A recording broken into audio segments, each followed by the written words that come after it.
मित्रांनो, दिल्लीच्या राजकारणात एक मोठी घडामोड घडली आहे.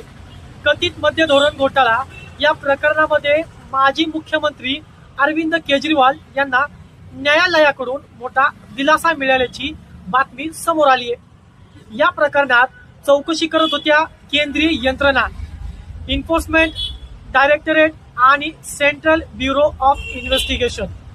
गंभीर आर्थिक अनियमिततेचे आरोप, अटक, समन्स आणि न्यायालयीन संघर्ष या सगळ्या घडामोडीनंतर आता आलेल्या या निर्णयाने राजकीय वर्तुळात खळबळ उडाली आहे.